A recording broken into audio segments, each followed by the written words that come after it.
I think I see some folks came into the class late. Let me put the WebEx link again.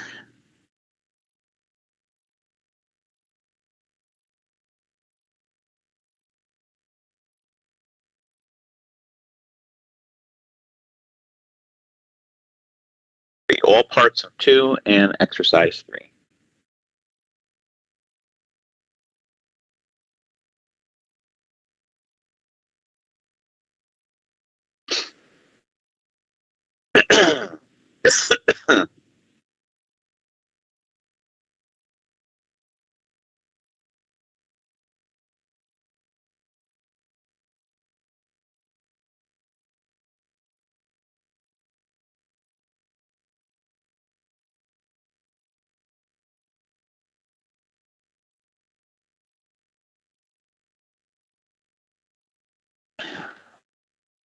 Anybody else coming in having issues? I don't see anybody else joining the WebEx.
¿Cuántos estamos aquí? A ver, somos 3. Ok, ahorita él está dando un espacio porque desde el día de ayer empezamos a hacer laboratorio. Entonces el día de ayer se hicieron algunos ejercicios en los que yo me atrasé porque, como les comento, este es un entorno en el que yo no había, pues sí, no había usado Quartus nunca hasta ahorita. Quartus es el software que utiliza Intel para describir. Nosotros vamos a usar Verilog. Entonces, Divyansh, a ver, espérenme. were you here yesterday? I don't have a machine assignment for you. It wasn't there, yeah. Oh, okay. All right. Well, I will assign you a new machine. You're gonna need to go through the exercises starting from the beginning because each one builds on previous one. Okay. Or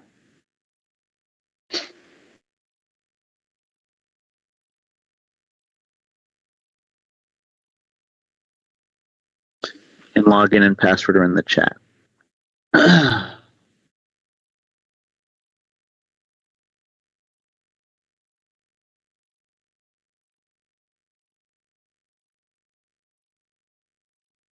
Okay, I'm missing a few people not connecting into the WebEx. Let me know if you're having issues, and I can help you out.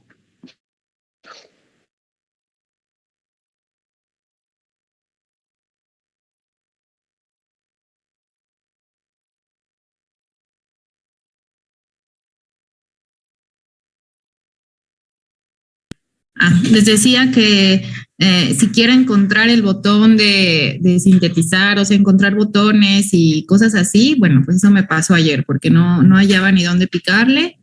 Y es que, bueno, como me explicó el ponente, y primero se tiene que abrir el proyecto y ya después empiezo a hacer lo que tenga que hacer. Entonces, como me atrasé en los laboratorios ayer, bueno, pues ahora me adelanto. Kumar, you're unable to log into WebEx or unable to log into the remote machine? Because if it's logging into WebEx, just click join. You shouldn't have to change the password or anything when you go to the WebEx page. Unable to join in WebEx page, I think. Sorry, machine. You never joined what? In machine.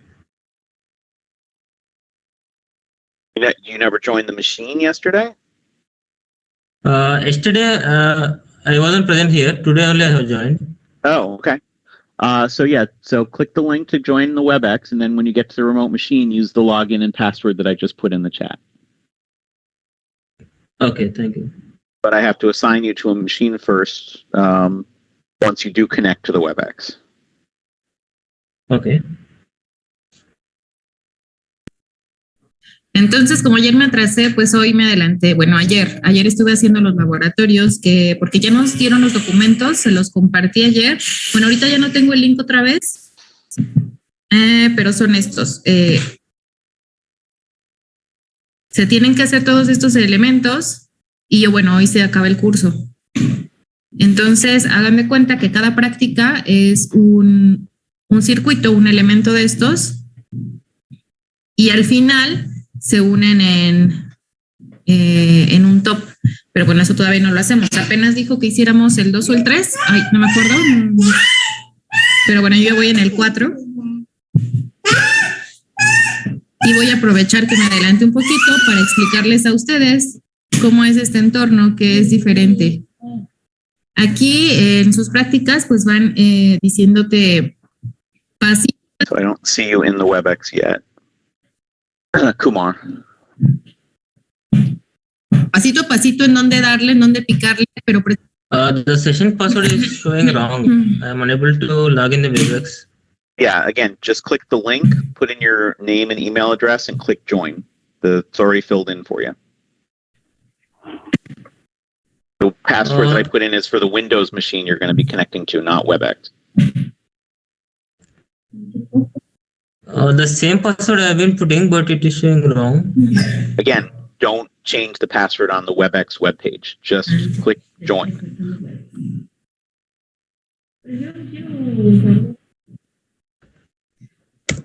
Yeah, once you join, you're going to be assigned to a Windows 10 machine, and that's the password that I put in the chat. So. Precisamente como no nos piden tener instalado nada, ellos nos prestan máquinas. Entonces nos dan acceso de manera remota a los equipos. Entonces, yo tengo. Steven, where is our this assignments? Y esta persona pues no puede asignar. So, did you download the zip file that I posted? Okay, no.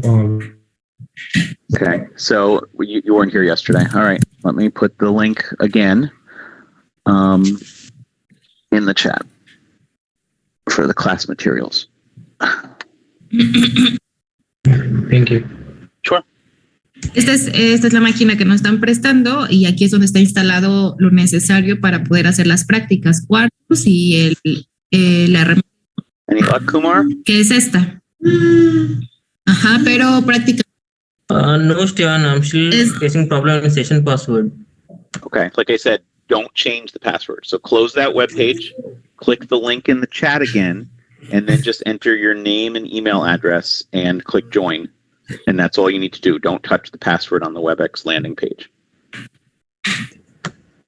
Por ejemplo, aquí estoy haciendo un contador.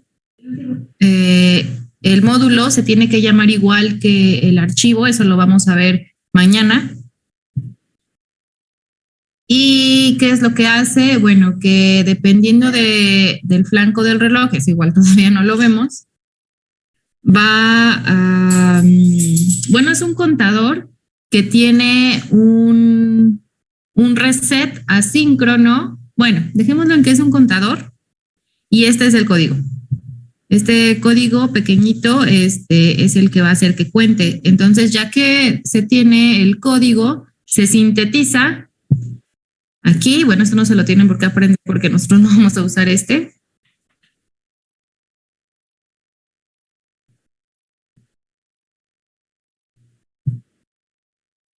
Y aparte ayer tenía a mi bebé aquí conmigo, ahorita me están ayudando un poquito, pero bueno, no podía ni poner atención. ni ver qué estaba haciendo. Okay, I'm still not seeing you in there, Kumar. 0 errores. Después de que uno tiene 0 errores, aquí dice 0 errores. Ahora sí nos vamos a la herramienta de simulación. Y lo único que hacemos es asignar, déjenme ver cuál es el que está puesto, el registro de 16. Mike, I already assigned you to a machine. You use the login and password that I put in the chat. Termino esta simulación que hice, es de un registro. Cambio el directorio.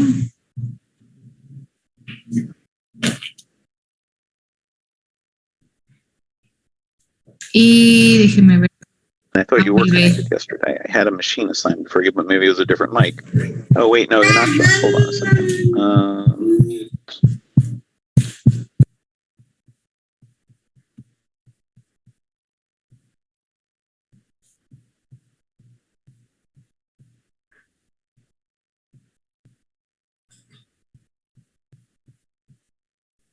Oh, that's weird. Mike, I see you connected to the WebEx, but you're not. It's not letting me assign anything to you. Are you on a phone or a tablet or something? Or on Linux or something else? No, it's Windows 7, but I logged in on a web page. Do I need to log in to a? Yeah, you have to let it add the extension and start the WebEx separate app. Okay, I'll restart that then. Okay. Hago la simulación y si mi código es. Well, I'll help you in a second. Let me get the rest of these folks connected, okay? Más bien, si la simulación coincide con la que está en el documento, entonces quiere decir que mi código es correcto. Entonces, ahorita, por ejemplo, el test bench ya te lo dan. Entonces, que su circuito debe tener ciertos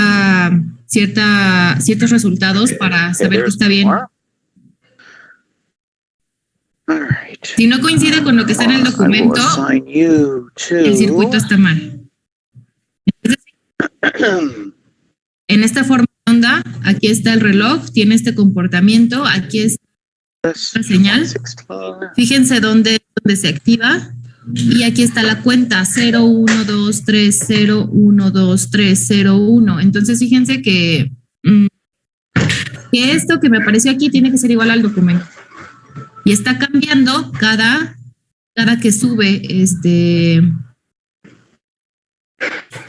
reloj. O sea, cada que la señal cambia de 0 a 1 es cuando la cuenta se está incrementando. Entonces vamos a ver en el. Can somebody mute their mic? We got some feedback or something going on there. Aquí está. Este es el reloj. Esta es la señal. Y cada cambio de 0 a 1 del reloj, la cuenta va cambiando. Aquí vale 0 primero, luego 1, luego 2, luego 3, 0, 1, 2, 3. Nada más es un contador de 2 bits, por lo tanto no podemos tener un 5 porque el 5 necesita 3 bits. Entonces, como ahorita son 2 bits, pues nada más puede contar el 0, el 1, el 2, el 3 y luego se regresa al 0, al 1, al 2, al 3, 0, 1. Entonces, waiting for Mike. Perla, let me connect to your machine so we can figure out what's going on. I'm going to connect to your machine. It's Perla, yes. And let me see what's wrong with your code. Entonces ya terminé el ejercicio 4B. Entonces, así están siendo todos los laboratorios. So,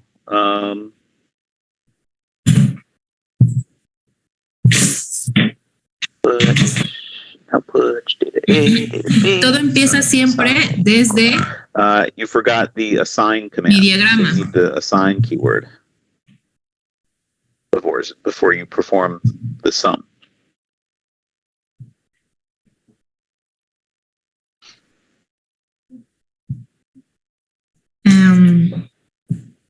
I finished. Finished is finishes. You spelled it wrong. IGN. ¿Cómo se escribe exercise? Word to use for that. So now try that. ¿Suficiente? Pero siéntate. Para poder bajarte hay que sentarnos. Siéntate, papi.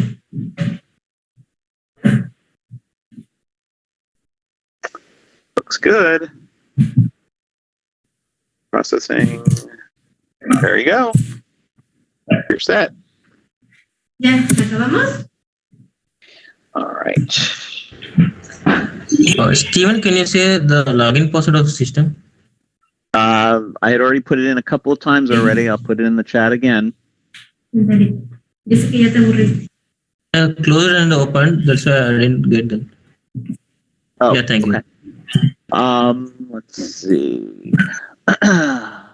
No voy a decir que me adelanté, ¿verdad? We're doing exercise 3 as well, Laura, so you can do 2 and 3. 3. Okay, I see Mike in there now too. ¿Quieres frambuesa? Mira. So this is a different Mike than from this is not Michael J. This is a different Mike from yesterday. Yes. Okay. Yeah, we had more than one Mike. All right. ¿Tienen alguna duda? Voy a ver si todos 5. All right. Pero ahorita tienen algún comentario, alguna duda.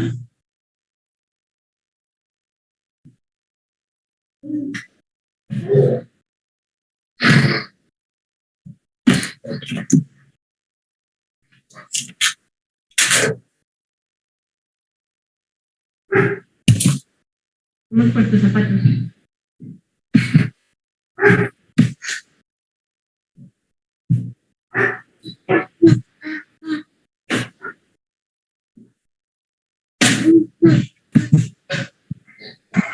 I'm in. Great. Ay, ¿qué está pasando? Ah,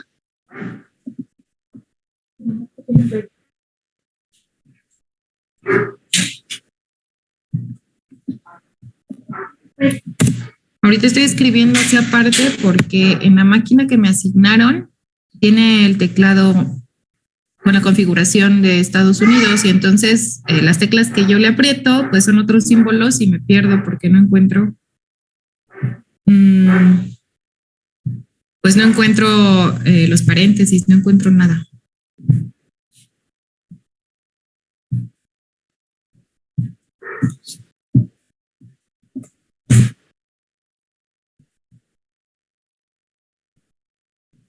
All right. I think we got everybody stable, everybody connected and working. That's great.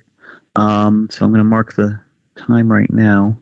We started up 5 minutes. So lab started 40. So these are pretty quick, but we'll give it about another half hour maybe. Recording in progress. Till about a quarter after the hour. Again, when you are finished with the lab exercise, please put a little note in the chat to let me know that you're finished and ready to continue. And again, we're doing exercises 2 and 3.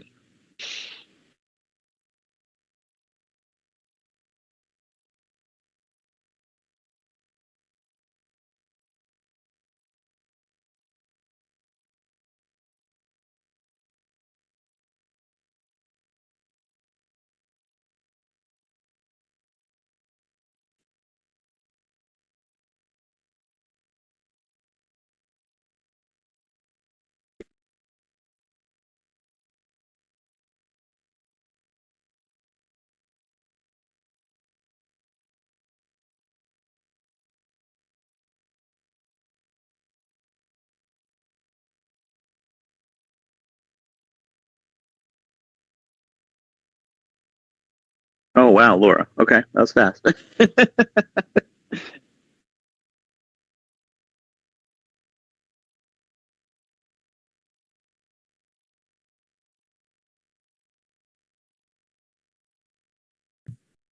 Bueno, obviamente yo me adelanté, no porque no tuviera nada que hacer, sino porque sabía que igual mi día hoy iba a ser difícil con mi bebé y por eso mejor adelanté. Entonces, chequen, voy a intentar hacer este que sigue para que vean qué es lo que hago.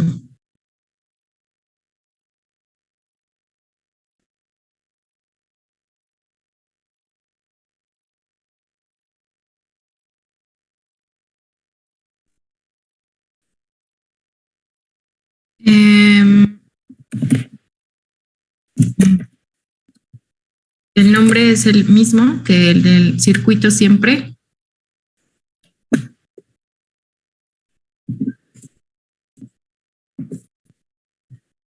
Checo en mi diagrama quiénes son entradas, quiénes son salidas. Son 4 entradas, 2, 4, 6 salidas. Y bueno, empiezo.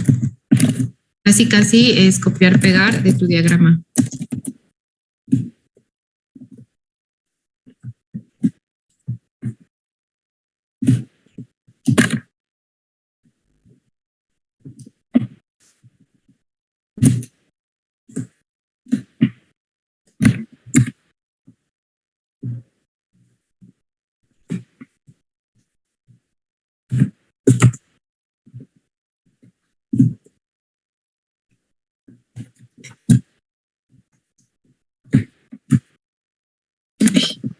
Así.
Esta parte no la he explicado, por eso nada más nos pidió terminar hasta el 13. Por eso déjenme ver si voy a poder hacerlo.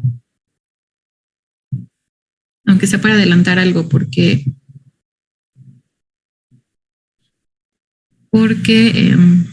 ahorita otra vez voy a tener al bebé por aquí.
Si alguien está repitiendo la materia y quiere puntos extra, que me diga qué tipo de máquina de estado es esta.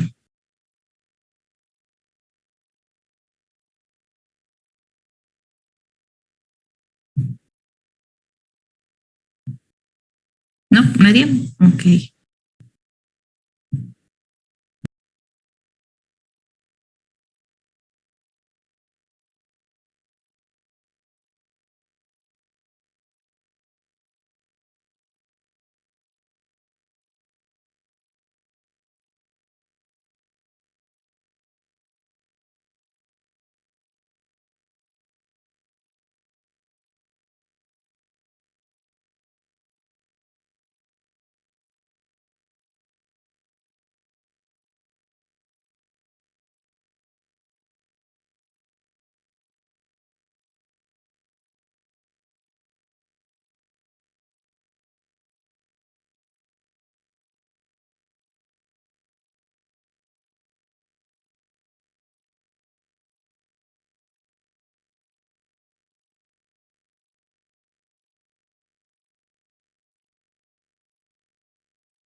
solamente hay dos tipos de máquinas de estado. Solamente hay dos. Entonces, no.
Aquí nada más lo único que tenemos que hacer es decir, estas son condiciones.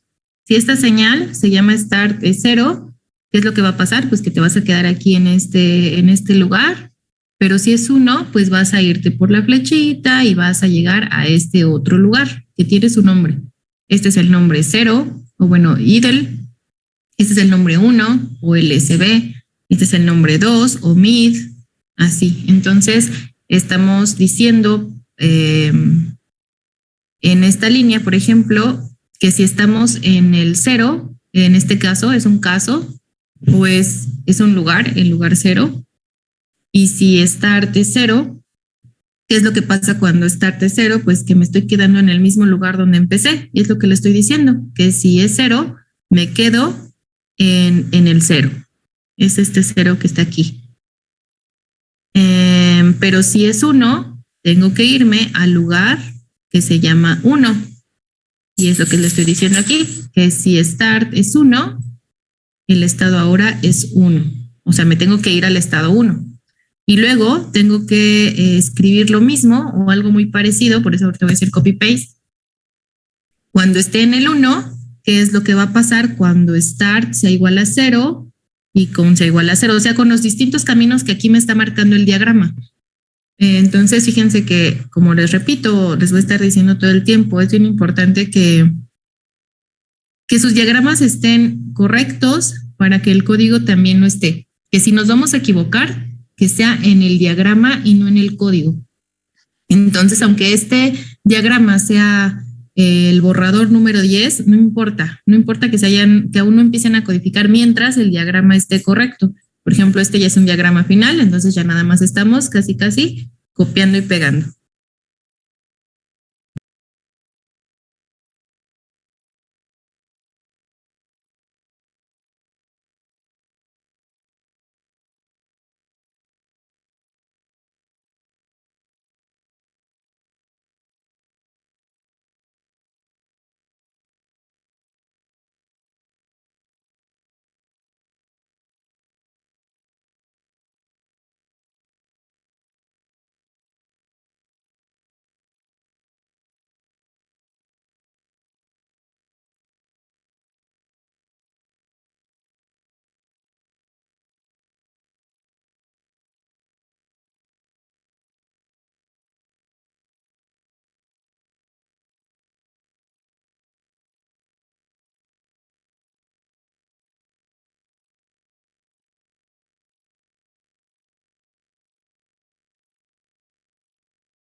Voy a esperar que den instrucciones.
Hola chicos, buenas tardes a los que se acaban de reunir.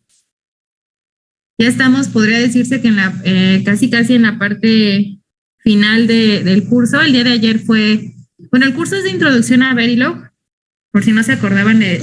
Simon, do you want me to take a look at your screen? No, espérenme.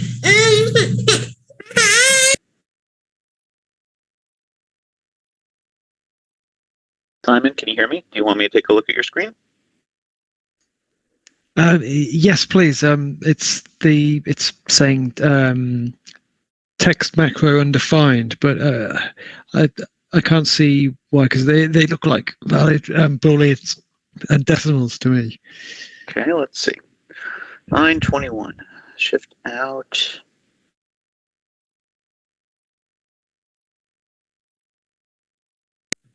Ahorita estamos en laboratorio. No están exponiendo algo, Allowed in concatenation. porque se supone que estamos trabajando en el laboratorio 2 y 3. Ayer dieron la introducción de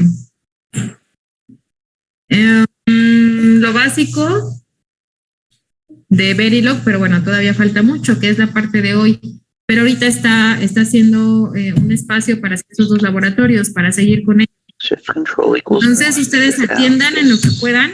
De hecho, les comentaba a sus compañeros que pueden ir siguiendo las prácticas porque para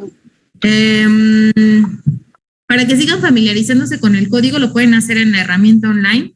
Aquí ellos están trabajando en Quartus. Estamos trabajando en Quartus, que es para nosotros Vivado. Nosotros vamos a utilizar Vivado, ellos utilizan Quartus, que es que está aquí. Y nos permiten trabajar en un equipo remoto. Prácticas. No necesitamos tener instalado nada porque ellos ya nos dan acceso a esos equipos. Y bueno, en eso es. Si tienen dudas, porfa, díganme, escriban en el chat. No sé si tengan alguna duda, algo. Mañana nos vemos en el laboratorio, acuérdense. Shift out. Okay. ¿Cómo accedió al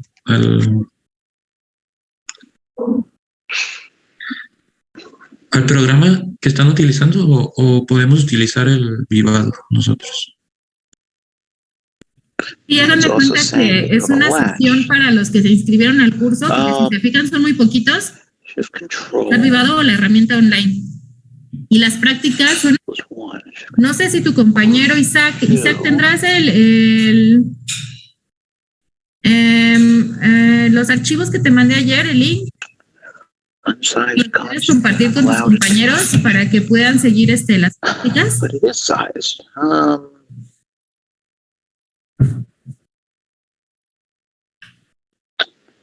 Well, that's weird. Si no, déjenles comparto el documento. Es que no encuentro el link. Yeah, I mean, I've done something similar to that concatenation before. It's very weird. Well, let's see.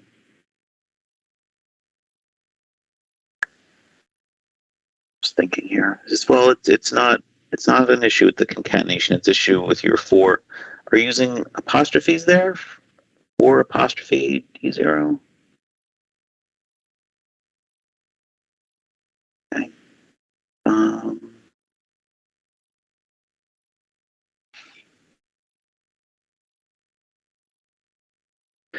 Yeah, I'm using the apostrophe on my keyboard.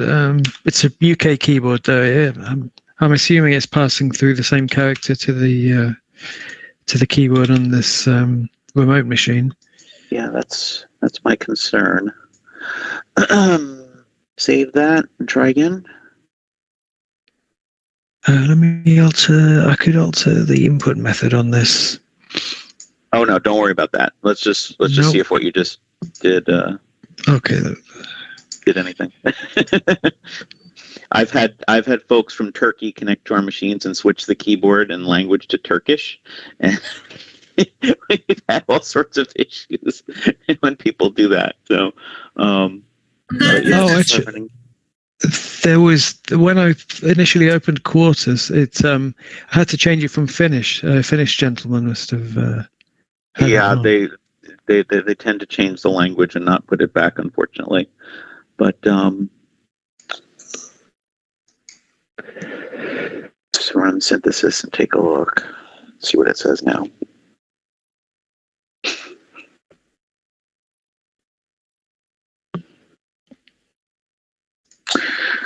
Okay, unsized constants. You have sized constants. Let's go back to your code again. I don't know why it's saying that they're unsized. That's the thing. That's just try doing binary. Let's just see if you change it to B and then 0000 for the concatenation itself. Instead of 4 apostrophe D0, do 4 apostrophe B 0000. Ahorita nos dejó haciendo el laboratorio 2 y 3. And same thing for the second one. Okay, save that. B2. It didn't like the. It doesn't like the B10 que either. es como That one's already el in. manual de prácticas. Oh. Then that. Sí, pero específicamente para su software, porque te está dando paso a paso Well, no, I think en dónde darle clic, en dónde Let me guardar try y todo connecting, eso. see if with my keyboard Ustedes nada más fíjense en los diagramas. Okay. Hold on. Please do.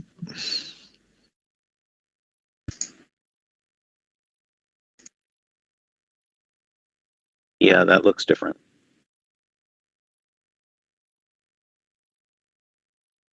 Do you have another apostrophe on your keyboard?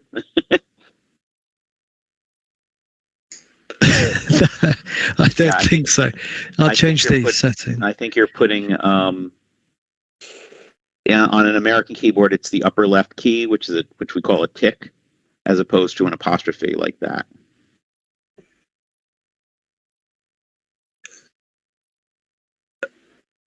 Okay, well, now that I've got some real ones in there, I can copy them, can't I? So Yes, super. yeah. Thanks for your help. Yep. Yeah, try that out. Weird, but it happens. Kumar, I'm facing license. Oh, wait. 2 errors in my exercise. Okay, I'm going in order here. I'll get to you in a moment, Kumar. Perla, let me take a look at your screen.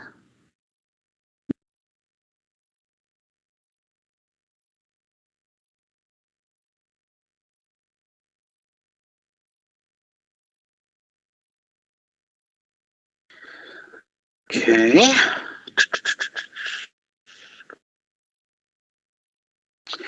Object on left-hand side of assignment must have a variable data type. So just like it says, you have to do input reg to turn mux out to be a variable data type. So it has to be output reg, not just output.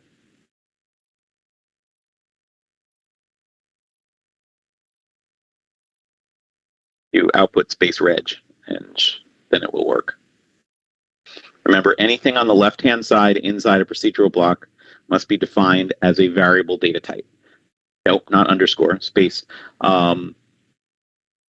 So all I/O are net data types by default. You have to add the reg keyword to turn them into variable data types. So now save that and synthesize that one, and that'll work.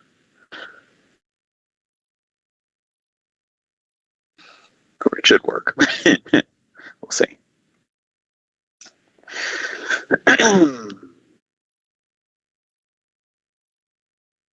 Oh. Let's see. Your module is named incorrectly at the top, line 1. Call it. Oh, you opened project 1B. Wait, is this the multiplier or the mux? You're creating which lab are you doing here? It looks like you're doing 1B.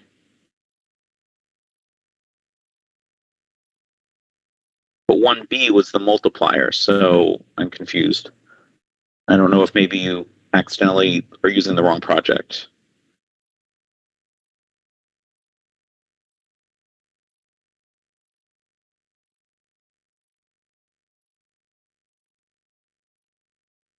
I think you didn't switch projects. I think that's what the problem is, yeah.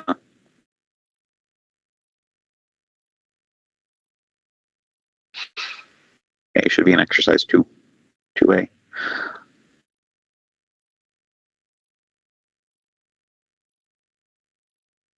something is seriously messed up. Wait, no, it didn't open your. Hold on. Can you come on audio? I think we need to fix some things here. Díganos, explico un poquito en esos espacios donde no habla para que yo también pueda escuchar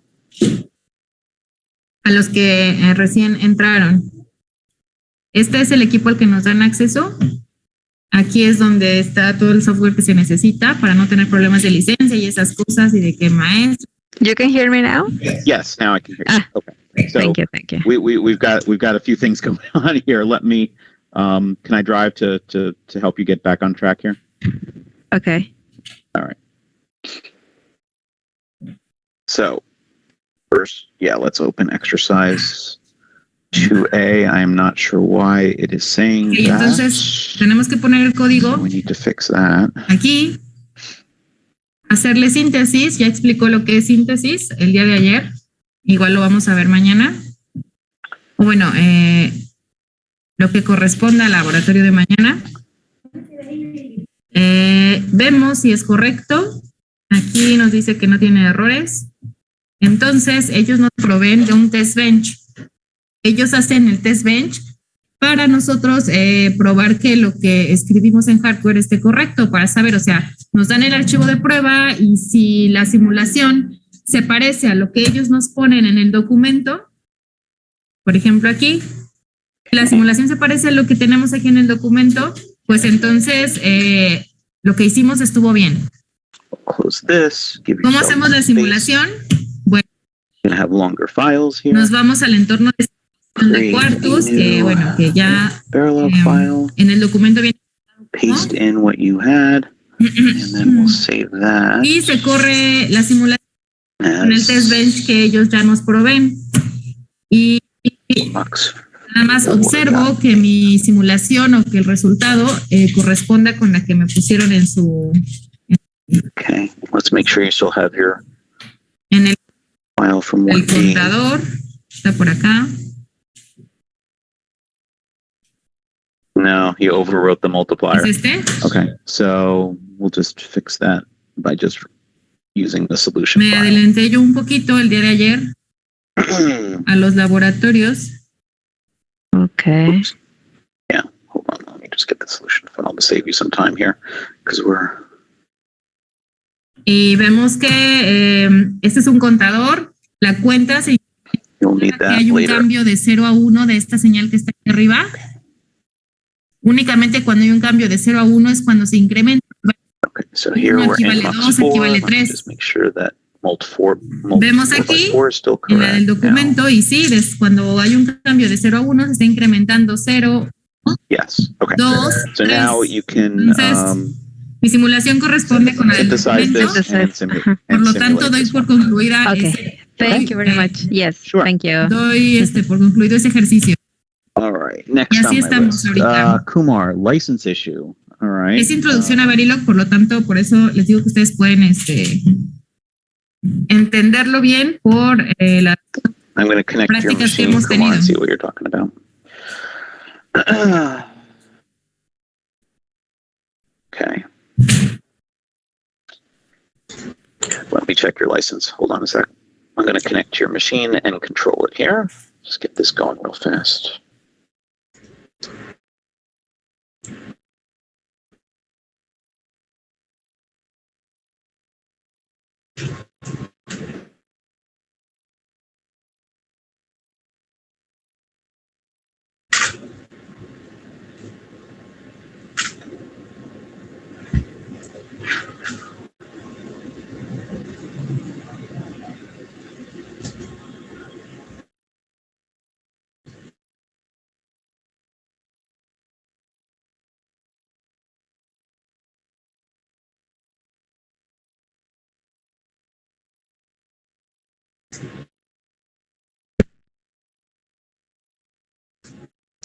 And you're working on exercise 1A it is. 1A still. Okay.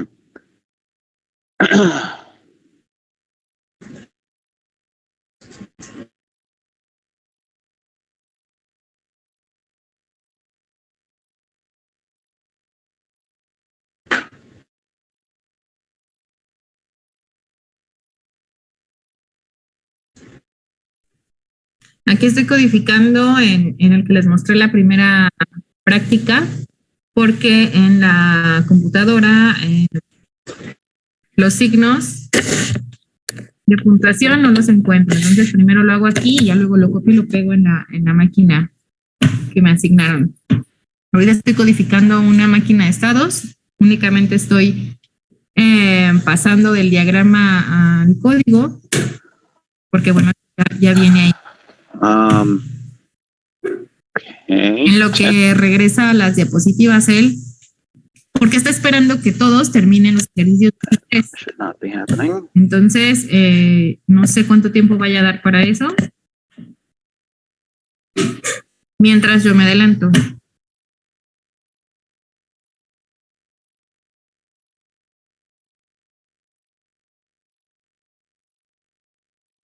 March 31st, 2020. Oh, what?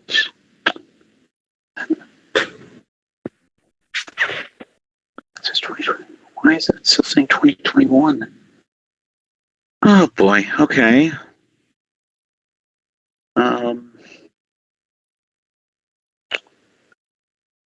That doesn't make any sense. This script is supposed to fix that.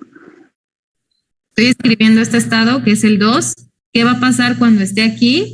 ¿Qué va a pasar cuando tenga estas condiciones? ¿A dónde me voy a ir? ¿A este lugar que está aquí? O si no, me voy a ir a este lugar que está aquí. Ajá, ahorita no pongan mucha atención en qué significa o qué es eso. De hecho, yo tampoco lo estoy haciendo. Hasta ahorita estoy copiando y pegando nada más para adelantar esa parte de codificación.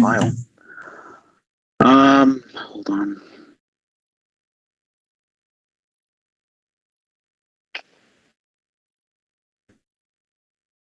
That's never happened.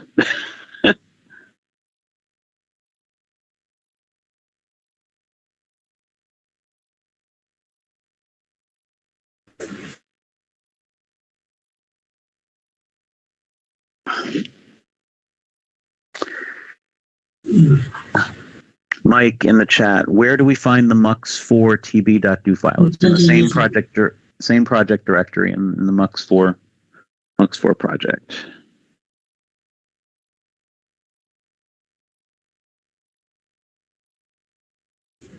What's going on here?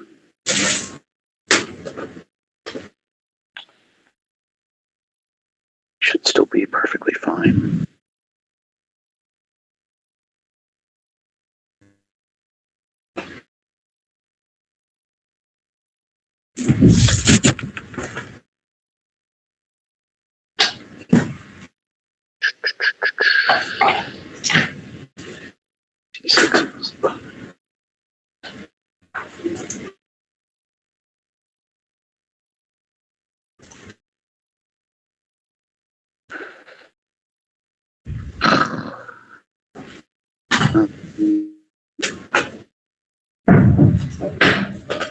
Ahora estoy acá.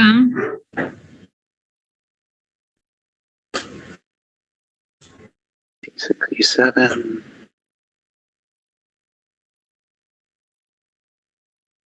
Why is it doing an old one?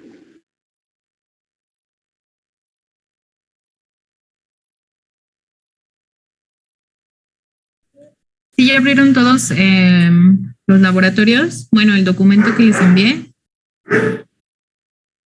Not there. Okay, I don't know what's going on. The license file is not on this machine for some reason. I don't know why.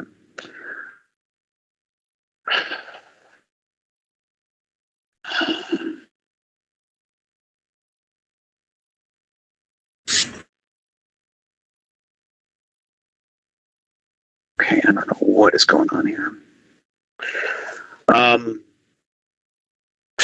Kumar, you're gonna. I don't know why. Yeah. It's not working. I need to fix the license Or else file. can you change the machine? I can change the machine, but then you're gonna have to start from scratch. Yeah, no problem. This is the first exercise itself, right? No, I mean we're supposed to be done with exercise 3 by this point, so that's a lot of work to catch up on. I don't know why this is happening because it's supposed to be until March. Something is messed up here. right, let me. We're going to have to continue, so I'll have to fix this later. But I'll come back to this. I'll come back to you. Okay. Okay, no problem. But yeah, just to switch back to Teams because we're going to start up again soon. Let's see, Mike, did you find the file that you needed? Mux4. Okay. And Alec, seeing a minor error, I don't understand. Okay.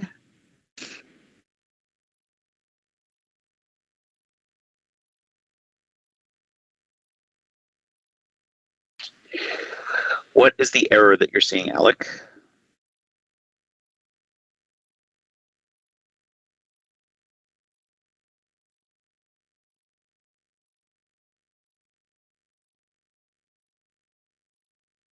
You are muted, and if you're trying to speak, I don't hear anything.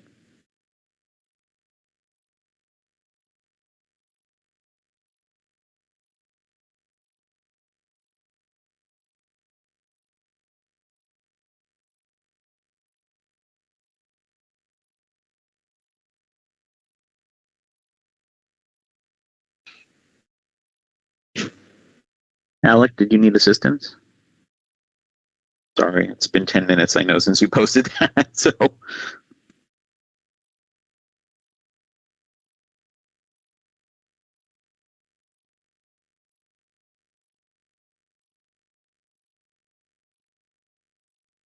Alec, I don't know if you hear me. Do you still need assistance?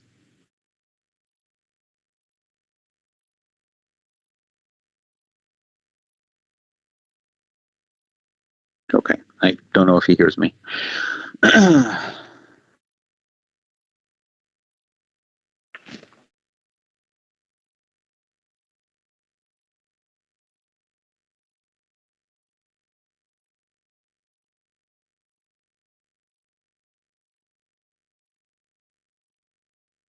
Perla, in my simulator, error loading design. Okay, I'm going to take a look at your machine as well.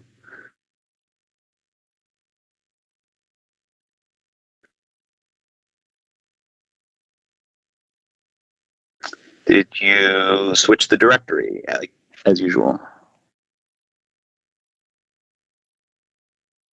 Yes, but I think Alec is answer to you if you want to check on it on him first, and I could wait. Okay, yeah, check to make sure that you change the directory. And also there's an error message there, so you can try to figure that out from that. Uh-huh. So Alec, what's up?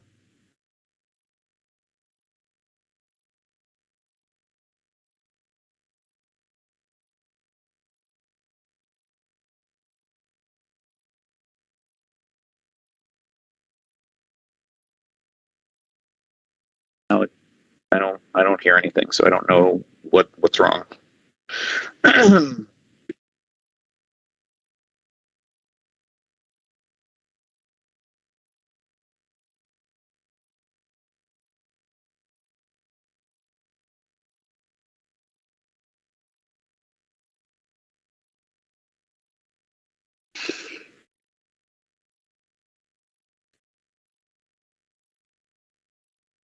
So when you have multiple statements after an else or else if, you need begin and end around them.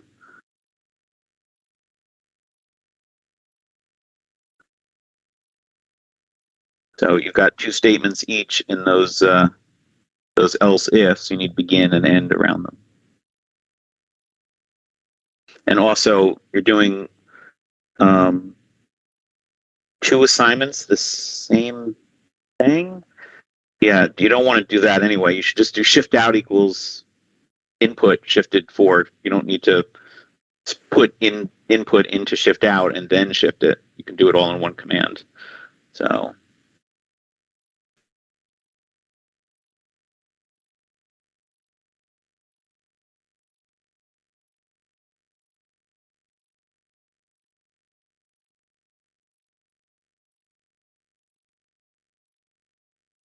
on line 13 and 14, you don't need line 13. You don't even need line 13. You don't even no. You were fine.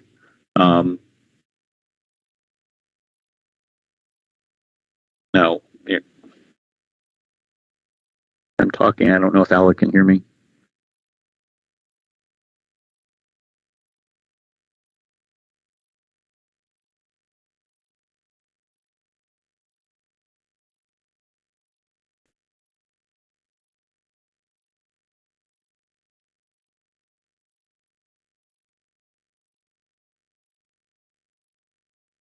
I've been speaking, Alec.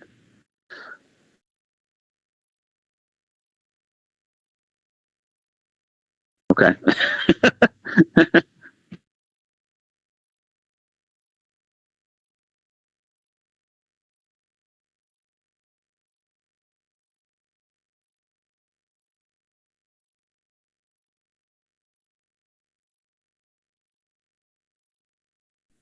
Si me equivoco, me avisan, ¿eh?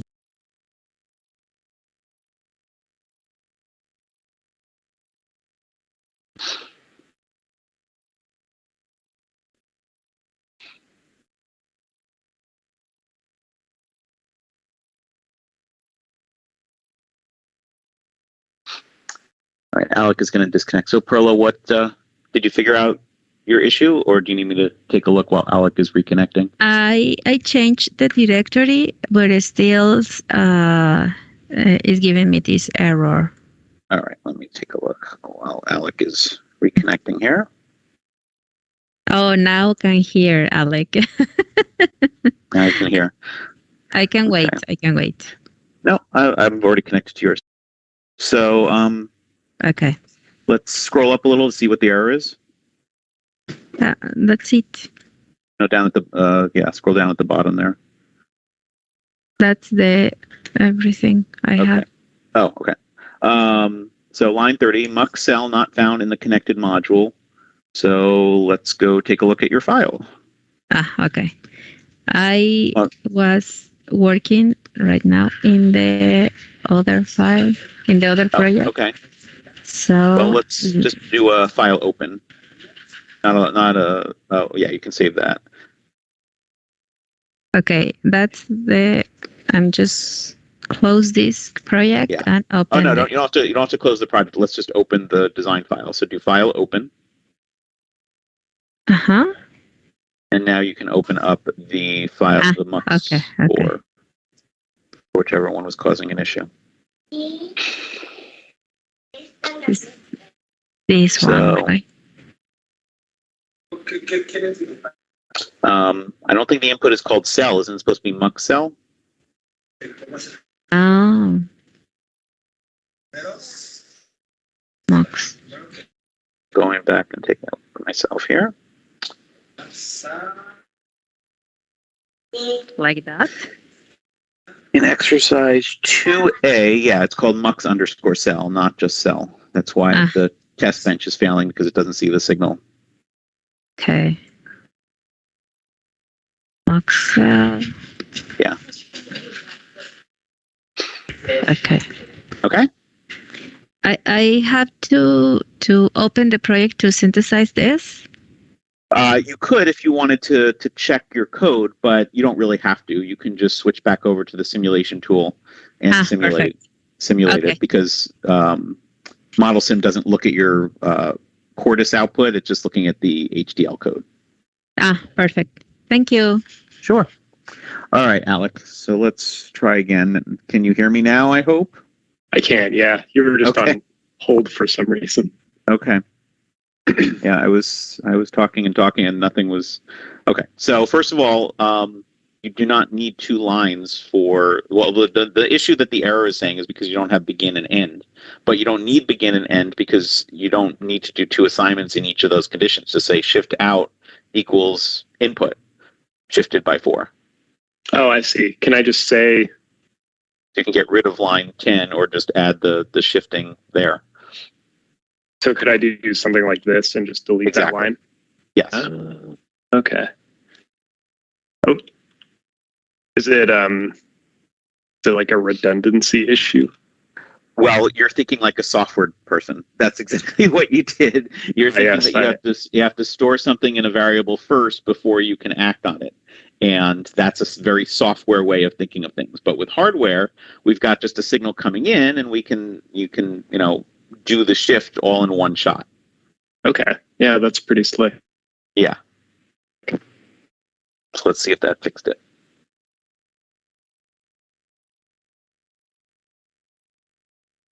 It's almost like you knew that I do Python. I don't. I've seen many software developers try their hand at hardware development, and this is these are the types of issues that show up. So yeah. So the error that was showing was because you were missing begin and end, but what I told you avoided the need for the begin and end and simplifies the code. Oh, I understand. That's right. Because if you have multiple conditions within like each of these behavioral blocks, you have to use begin and end. I remember now. Okay. Exactly. Yep. Cool. Thank you. That was the error that you had. So. Okay. Yeah. Now I understand it. No problem. All right. So we got Simon finished with 2 and 3. Laura's finished with 2 and 3.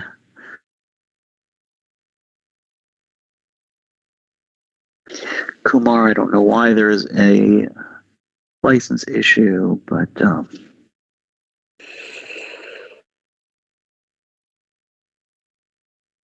strange. I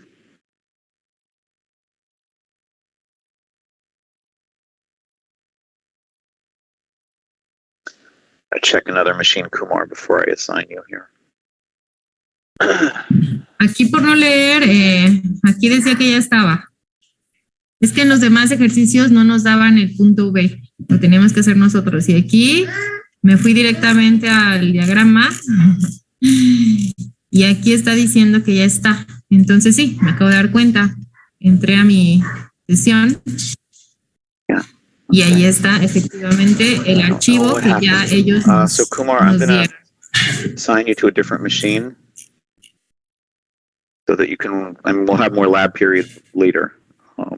So let me do that. Okay. Yeah, it's fine, Simon. Okay.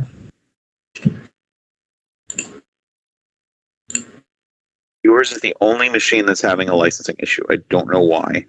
So every other machine has the correct expiration date. So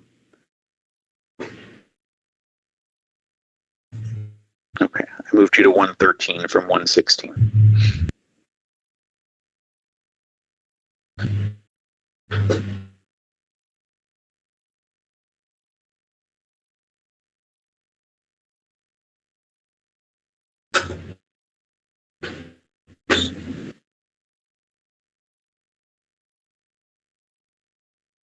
Oh, you're still on 116. You got to disconnect first.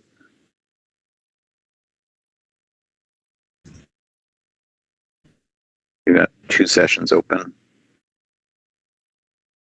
me try this again. Okay. No, it still shows you a sign there. Can you disconnect from the remote machine? Yes. Kumar? It's not letting me reassign you until you disconnect.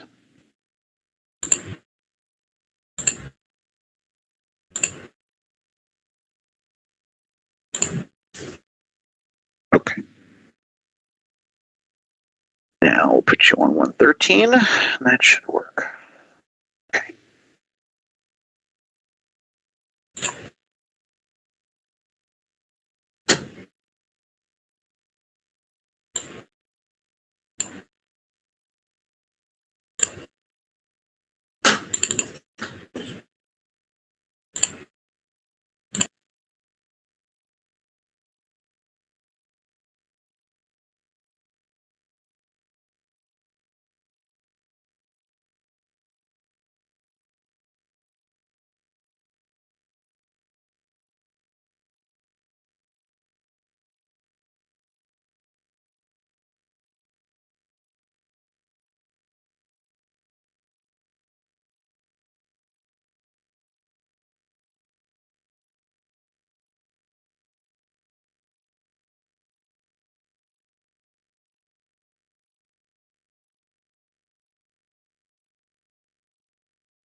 Okay, so we've gone a bit over what I intended for these exercises.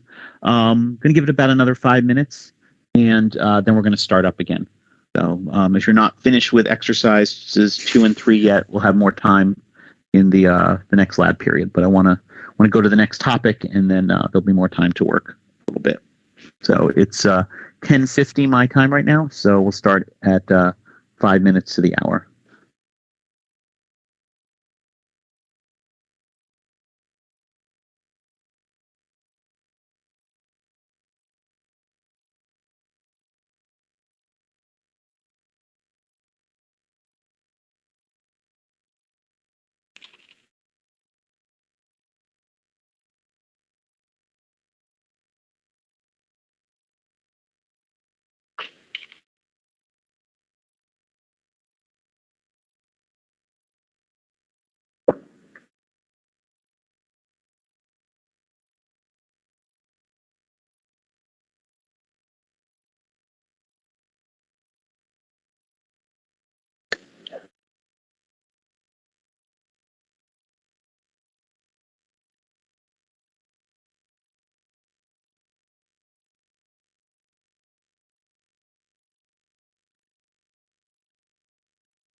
En la parte que estoy intentando hacer, nos está diciendo que ya yo ya tengo estos módulos hechos, que lo que toca hacer ahorita es unirlos todos y conectarlos, así como lo hicimos con las compuertas. Estoy conectando datos a las entradas y a las salidas.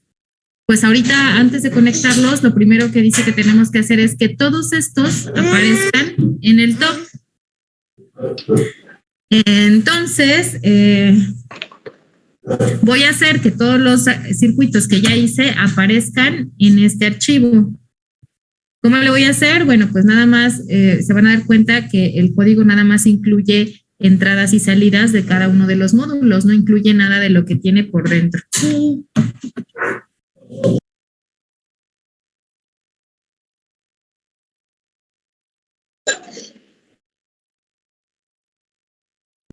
Este modo de diseño es el que vamos a ver.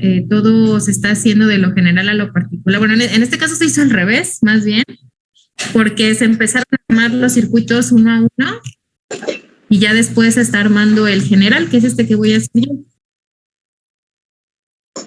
Nosotros lo tenemos que hacer, bueno, la manera en que vamos a aprender a hacerlo es de lo general a lo particular. Primero vamos a hacer el módulo top o el módulo que está más arriba o el de más alta jerarquía. Y conforme vayamos avanzando, vamos a ir armando los circuitos de modo individual.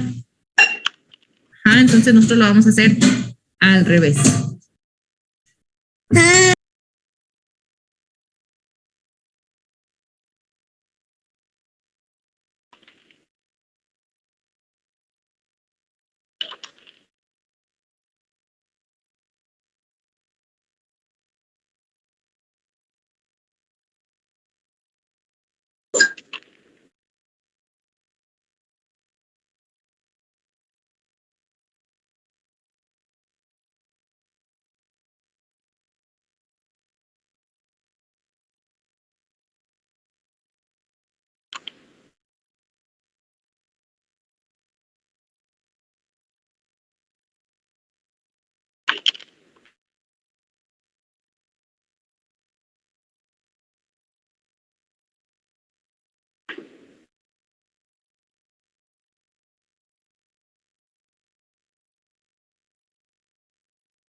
Las entradas son estas y las salidas son estas.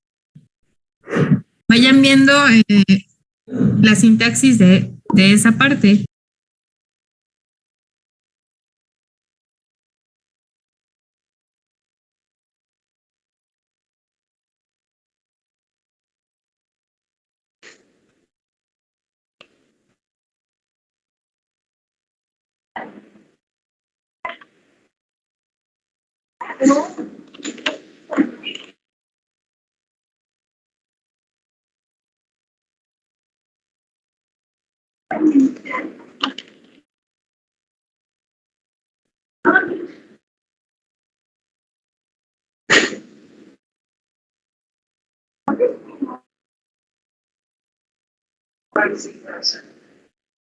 All right, so let's everybody could come back to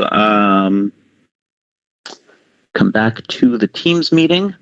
We will continue on. If somebody could mute their mic, we got a lot of background noise going on there. Oh, sorry. Okay, let's continue on. If I can get my cursor to do what I want it to do.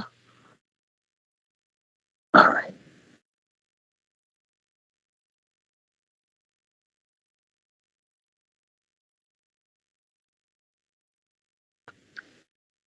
All right. So let's continue on. So we had a lot of questions and issues in those labs, but that's okay. I hope I was able to help most everybody that had issues. The one good thing is that both Cordis and ModelSim, and now QuestaSim, they give pretty good, useful messages for when you're writing code if there are little issues with the code that's found. So, you may have noticed if I helped you that, I was able to clue in right away to what the issue was because I've seen the messages before. But that tells you the line number, it tells you exactly what's going on, and usually pretty easy to fix. So not only I hope are you learning the language, but you're also learning the how the tool can help you in writing the language. So, but now that we're kind of back together, are there any questions or comments about the labs that you wanted to discuss before we continue on?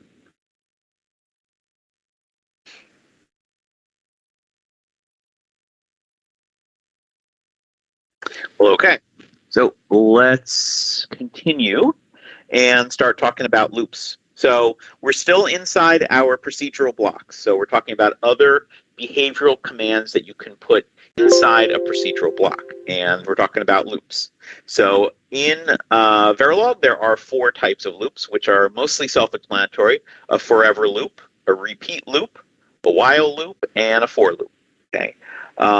In a simulation, you can use any one of these 4. They will all work perfectly fine in simulation. However, when we're talking about synthesizing a design, well, you can't have a forever loop because that's just going to go on forever. When you're synthesizing to hardware, there needs to be an end essentially to the loop. So we can't have a forever loop. You can have a repeat loop if the in synthesis, if it's a fixed number of times and you'll get a final result from that. While loops are tricky for synthesis because if that expression never goes false, the loop will never end, so that may not be synthesizable. The type of loop that is most often used in the synthesis are for loops.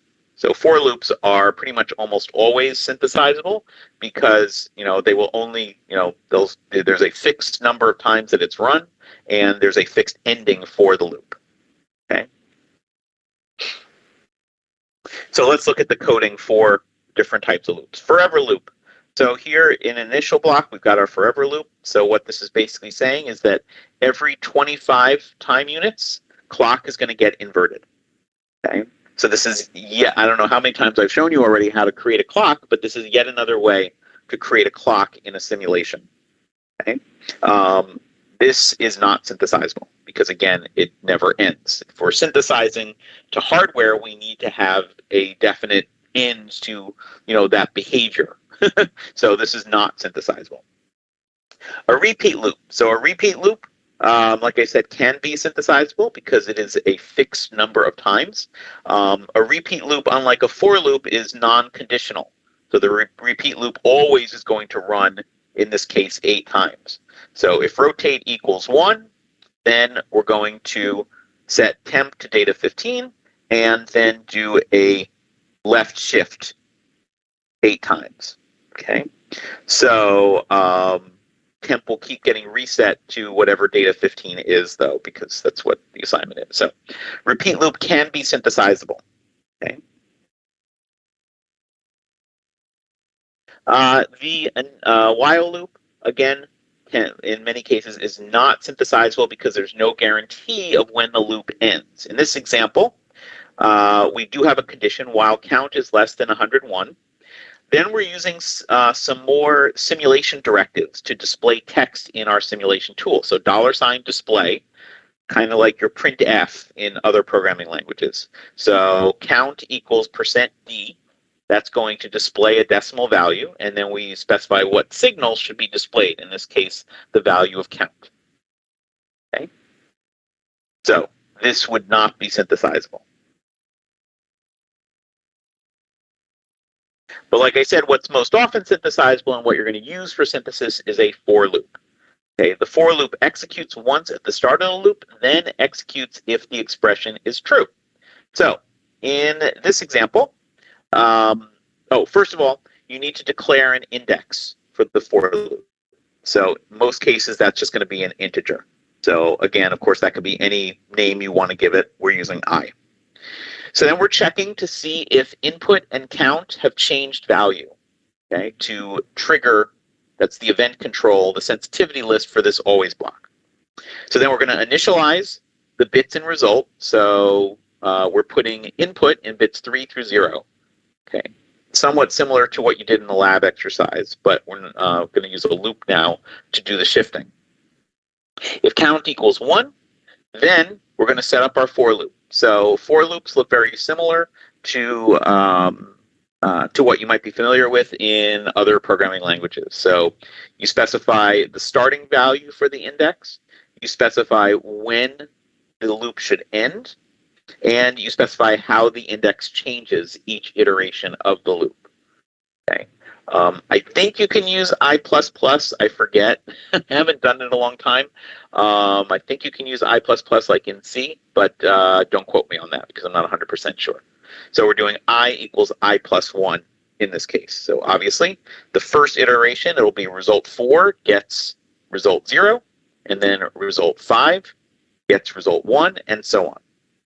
Okay? And the diagram illustrates the left shift. And then we're filling in the lower 4 bits with 0. So it's a 4-bit left shifter. Left shifter. Okay.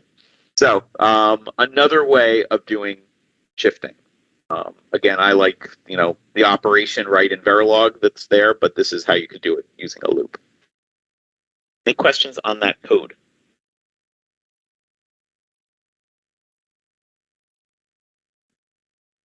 Okay. All right. So that concludes the main behavioral statements that I wanted to look at in your procedural blocks. Now let's look at how blocks are executed. And we've already talked a little bit about this, but we're going to bring up a few other things to be aware of. So when you group statements together within a procedural block, remember, they are executed sequentially, one after another. Okay. You want to group statements together so that they are perceived as a single statement. I don't know if that's the best language, I wouldn't say that, but basically you want to group them together when they are associated with a condition check or something else. And this gets into sequential blocks and parallel blocks. So sequential blocks is what we've been talking about. This is when you have more than one statement that you want to execute sequentially, you've got to put begin and end around them. Okay? So this is for initial blocks and always blocks. You always have to use begin and end. Now, so we already talked a little bit about that. But you can also create parallel blocks. So instead of using begin and end, you can use fork and join. Okay. However, fork and join do not behave the same as begin and end. If you use fork and join instead of begin and end, then the statements between them are executed in parallel, meaning that they are not looked at sequentially. Okay?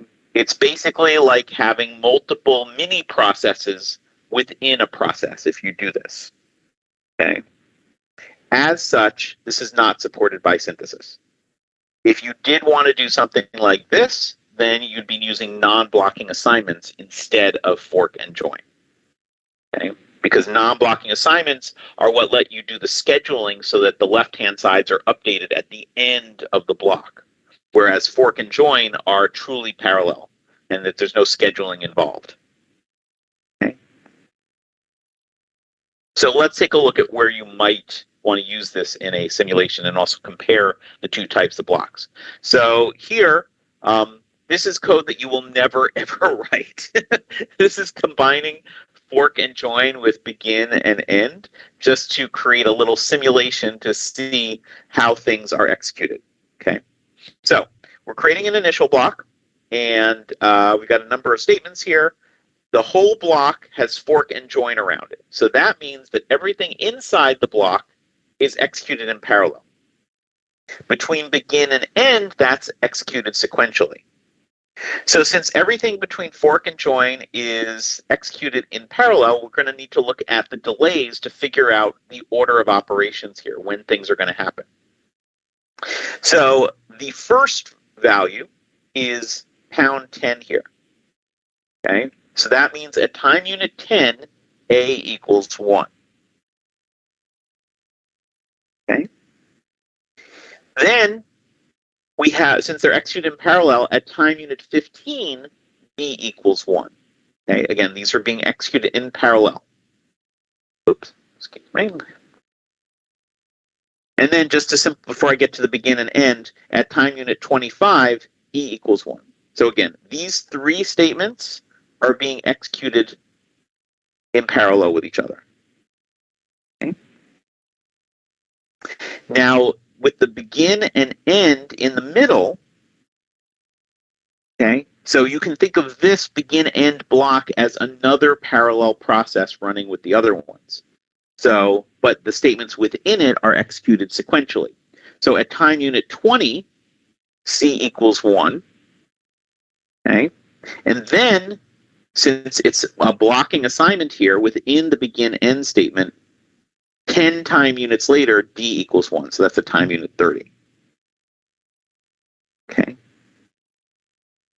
So what it boils down to is that when you have fork and join, the blocking assignment is basically ignored.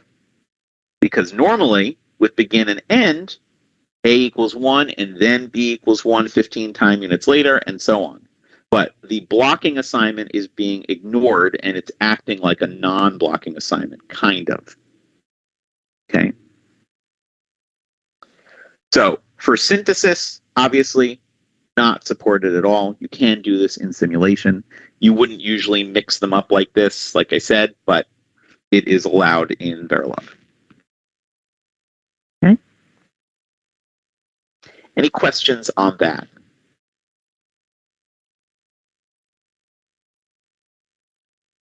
Okay.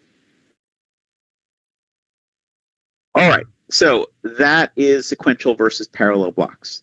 Now let's take a brief look at subprograms. And there's two types of subprograms that you can run in Verilog, tasks and functions. So just like in other programming languages, you can have subroutines or other functions and things that you can jump to while the code is executing, and that can be called multiple times. We are calling them subprograms, but there's lots of different names for them. But Verilog has two types of subprograms, functions and tasks. And they consist of behavioral statements just like any other procedural block. The functions and tasks that you want to have access to are also defined within the module. Okay? So this is usually used for replacing repetitive code, and it makes it easier to read code as well. Now, what's the difference between a function and a task? A function is code that will always return a value based on the input that you supply to it. Okay? So you call a function to get a value returned back that is usually assigned to a signal. So in this example here, there is a function that we've created called molt. So we call the function molt, sending the values of in A and in B as inputs into the function. Okay? And then the behavioral function operates, and the result is stored in molt out. So a function always returns a value. A task, on the other hand, can be whatever you want. It doesn't necessarily have to return a value at all. It's basically like a procedure or a go-to. You jump to a block of code, you execute that code, and then you jump back to where you were. Okay. Whereas in a function, you must have combinatorial logic to always produce a result that can be stored. In a task, it doesn't matter. It can be combinatorial or registered, which we haven't even really talked about yet. A task is invoked as a statement. So you call the task, and then in the task, when you call the task, you can provide inputs and outputs. It doesn't matter. It can be a mix of both. Okay. In functions, it's always going to be inputs. So let's take a look at some examples of functions and tasks and how they work. So let's create a function for the multiplier block of our Mac design. So here's an example of how we do it. So elsewhere within the module, so I wish the code showed the module, but you have module and end module in here. It can be anywhere within the module. Okay? You create a function using the keyword function, obviously. Right? The function name is obviously how you're going to call it, and if it is more than 1 bit wide, you put the bit width for the data that is going to be returned from this function. Okay? So this multiplier function is going to return a 16-bit value. We specify the inputs, and the order that you specify for the inputs is going to match the way that you call the function. So in A and in B are in order with these inputs A and B. The names you use here can be this, they can be whatever name that you want. Okay? It's just what values you are passing to the function. And then we're creating a local variable called R in this case, that's going to store the result, and a local variable called local integer variable data type called I, which is the index for our loop. So in the example here, we're going to go through and perform our multiplication. So we're doing multiplication a little bit doing it with the shifting method as opposed to just using an asterisk, but we're just showing what you can put in a function here. Okay. So if A0 equals 1, R equals B, otherwise R equals 0, and then we're going to loop through and shift to perform our multiplication between A and B. At the end of a function, you must always store the value that will get passed back to the main code in the name of the function. So you see here that molt equals R. Okay? And that way, the value of R is what gets fed back when the function is called.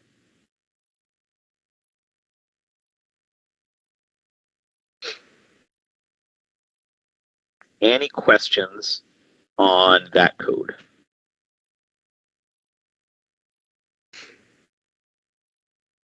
So again, a function always returns a value. And here's how we would call the function. So here's our regular code that we've been looking at for the Mac. So we just have a signal molt out, and we call the function. So whenever you call a function, it's going to be in an assignment. It can be either in a continuous assignment like this or inside a procedural block, but you'll always be returning a value that needs to get stored somewhere in the main code. In this case, molt out. Okay. Functions. Tasks. So again, a task is basically just a go-to, a subroutine that you jump to, execute code, and come back. This task that we're showing is a little bit more complicated code. We're going to create a little state machine. We don't go into detail in this class about state machines too much. In the advanced class, we do. But here's an example of a relatively simple state machine. So we've got our different states, and in each state, what the output should be in each of those states. Okay, so 5 states.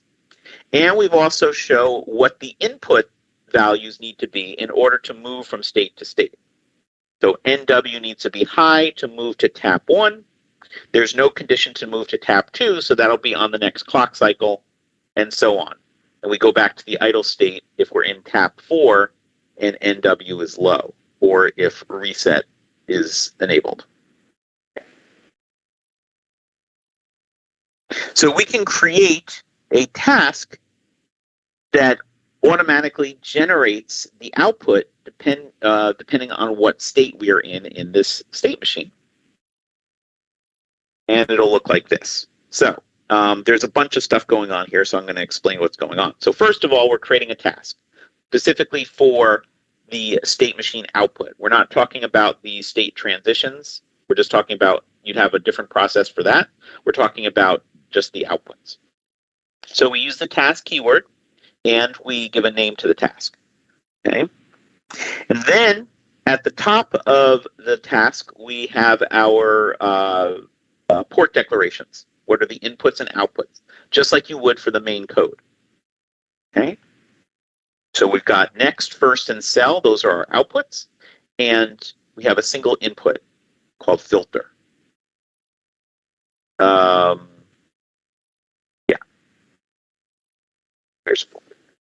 Is that not? Okay. Hold on a second. Somebody change this code.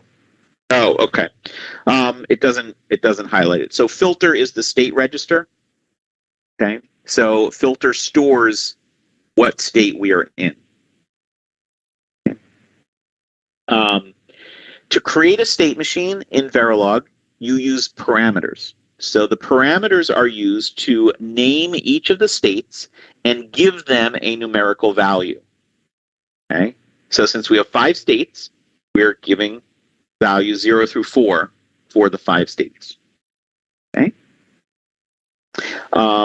Yeah, it's not mentioned, but filter is the state register. So in the main code, we've set up this state machine with the same names, and filter gets stored with one of these values. Okay. So then in our main task code, we're going to initialize the outputs next and first to 0. And then we're going to check what state we're currently in. Okay. If we're in tap 1, so we go back to tap 1. So first equals 1, next and select are 0. First equals 1, select is 0. Next was already initialized as 0, so we don't need to add it to tap 1 here. And so on for each state to match up with the diagram. We have a final default clause that handles the idle state. So default, everything is 0.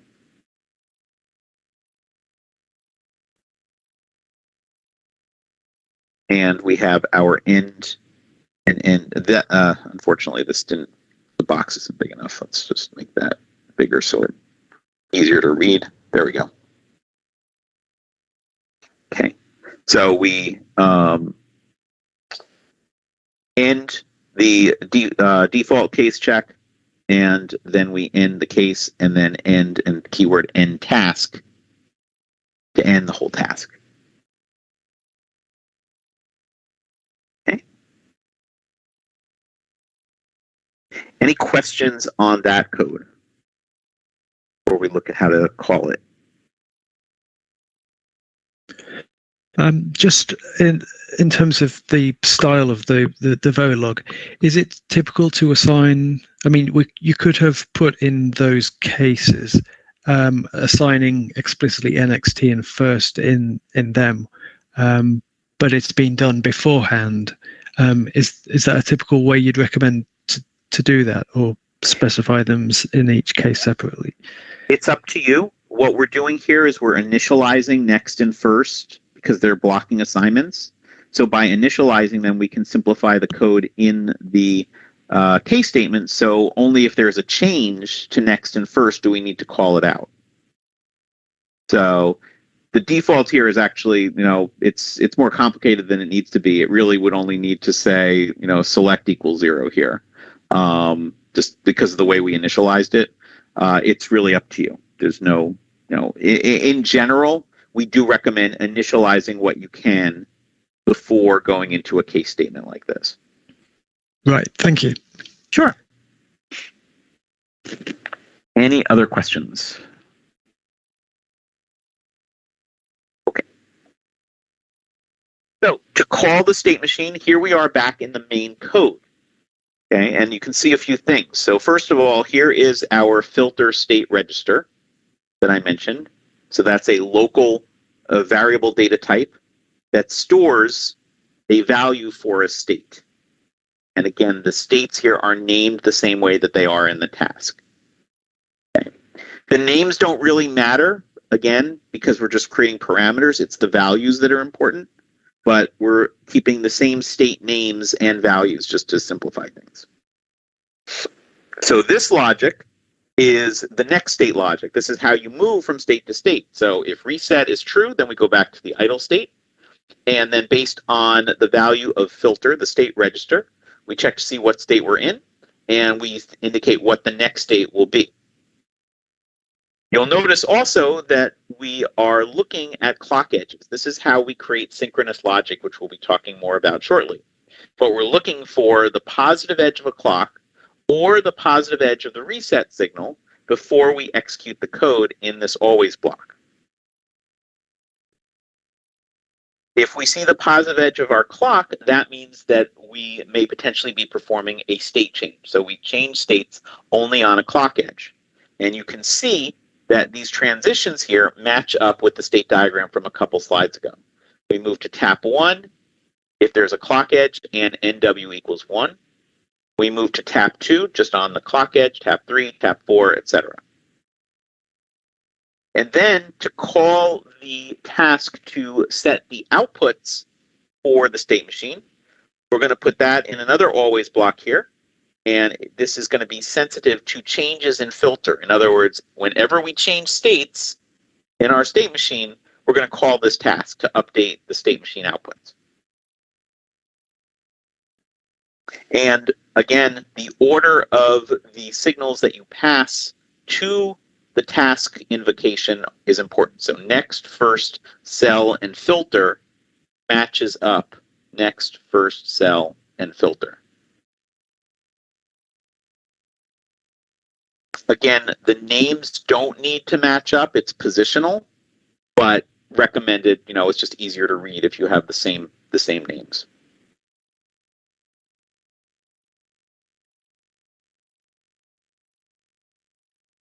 So that is how we call a task. Any questions on that or any of the code here?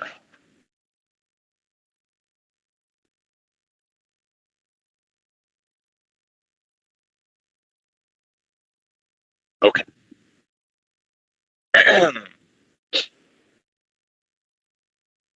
So comparing functions versus tasks. So functions always execute in 0 time. In other words, they must be combinatorial and generate a result immediately. They cannot pause execution and have any delay, event, or timing control statements.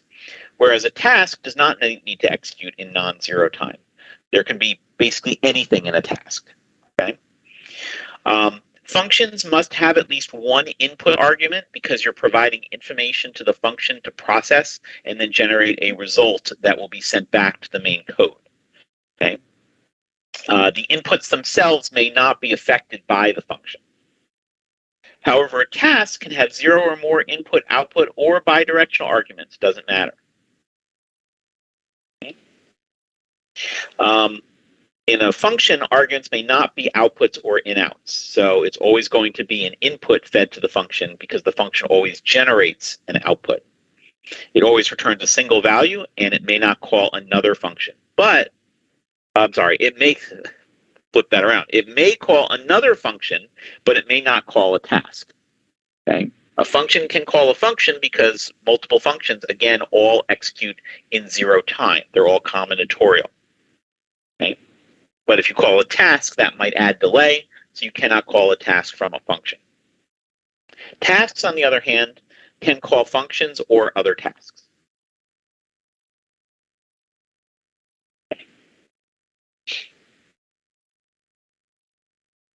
All right.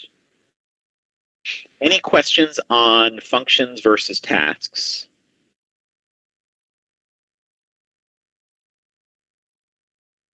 Right. So, why is this here? Oh, I'm not sure why this slide is here. Continuous assignment procedural. Okay, so I guess because we're going to be talking about synchronous logic in a moment, but this is comparing continuous assignments to procedural blocks. So recall that with a continuous assignment, we use the assign keyword, and the left-hand side updates whenever anything on the right-hand side changes. With a procedural block, similar idea, except the right-hand side is now the sensitivity list. Okay. So I talked about how when you create a sensitivity list for combinatorial logic, you always put everything that's on the right-hand side in the sensitivity list. Okay. If you do not include everything in the sensitivity list, the tool is going to let you know. Because if you think about it, you are not covering all cases, all situations for signal changes. And in that case, it may create latches and other memory logic like I talked about earlier. Okay? So for true combinatorial logic, all inputs, basically anything that would be on the right-hand side of an assignment, is going to go in the sensitivity list. Okay? So, as noted, these two behave exactly identically. But now let's expand on this and get into registers, synchronous logic, creating true RTL processes. So our goal, of course, is to be able to create something that is synthesizable, to create hardware. Okay? And RTL is the style that we want to use. There are two types of procedural blocks that you create if you want to be creating RTL code.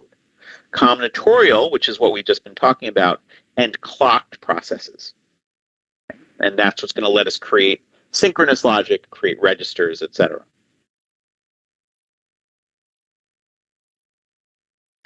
So let's compare. So at the top is what we've been looking at so far over these 2 days, creating a combinatorial process. Okay? You have your always block, and you put all of the inputs into the sensitivity list. Okay? In Verilog 2001 and later, they added this asterisk shortcut. So you don't have to manually add all of the inputs. If you put asterisk, it automatically puts all of the inputs in the sensitivity list. Okay? So that's handy. But now what if we want to create a register? And what is the behavior of a register? Well, the output of a register only updates on the rising, if we're talking about positive edge triggered clock, flip-flop or register, the output only updates on the rising edge of the clock and if the D input has changed. Okay?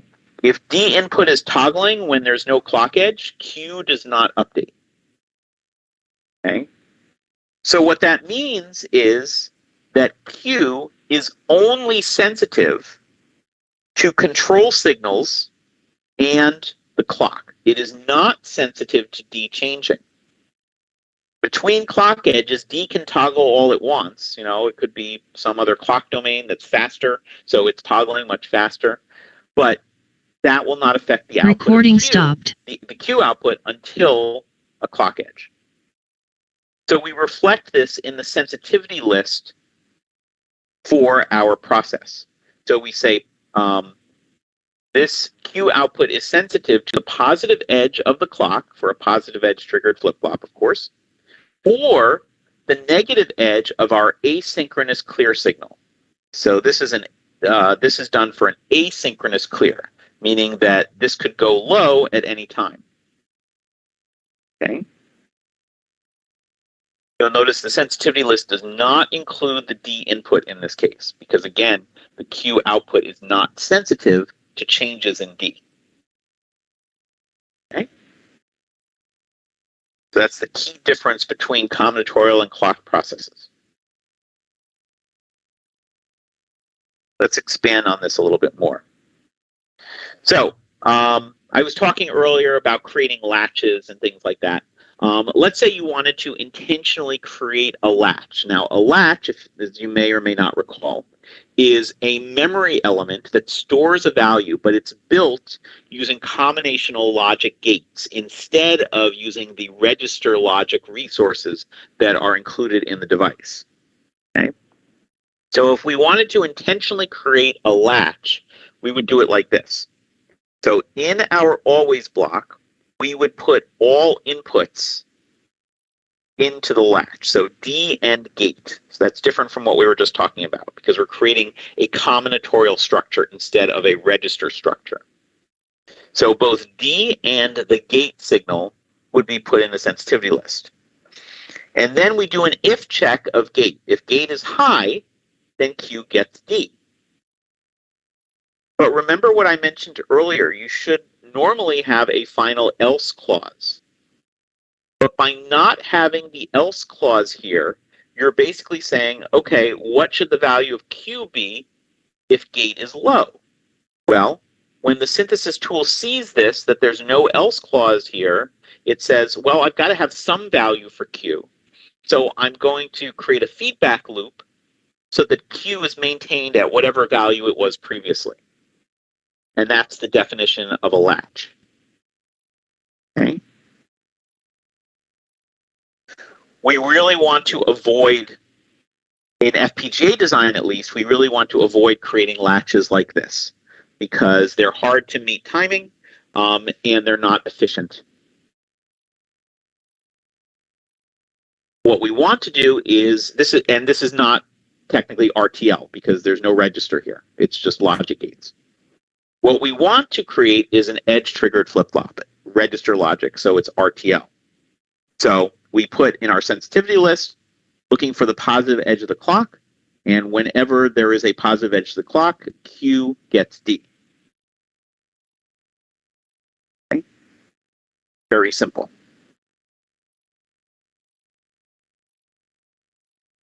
Any questions on that?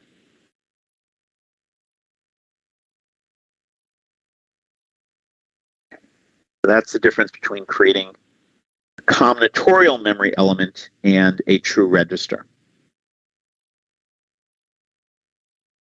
Now, what is the difference? Now, how do control signals work with registers? Well, the use of control signals is, and how they get interpreted is how you write the code. Okay, so let's start on the right-hand side because we've already talked about asynchronous clear. So by putting a signal in the sensitivity list, you create an asynchronous control signal. Because if you think about it, the definition of asynchronous means that it comes at any time and that the action of that signal must occur immediately. Okay. So by putting our asynchronous signal in the sensitivity list, that's exactly what happens. So this always block is triggered at the positive edge of a clock or positive edge of the A clear signal. And then inside the block, we define what to do depending on how we got into the block. That's the way I think about it. So if we got into the block because we saw a positive edge of A clear, then that means that we want to clear the register. So we say Q equals 0. Otherwise, we know that we came into the procedural block because of a positive edge of the clock. There's only 2 conditions here, so this is the other condition. So that means this is, we say Q gets D. Okay. One thing you'll notice is that we're using non-blocking assignments, and that's going to come back into play shortly. But note that we are using non-blocking assignments for this type of logic, as opposed to blocking assignments like we had earlier for combinatorial logic. We'll come back to that shortly. Now, if we wanted to have a synchronous control signal, we do not put it in the sensitivity list. Notice that the only thing on the sensitivity list is the clock, because the definition of a synchronous control signal is that the action of the signal only occurs on a clock edge. So the whole process should be sensitive to just the clock edge. And that's exactly what we're doing here. So on the positive edge of the clock, we first do a check to see if synchronous clear is high. If it is, then Q gets 0. Okay. If not, then we're going to check the synchronous preset signal. If synchronous preset is high, then Q gets 1. If neither of these are high, then that means we're going to do the standard register function. So Q gets D. Okay. So this is how we create control signals or make use of control signals for our register logic. Any questions there?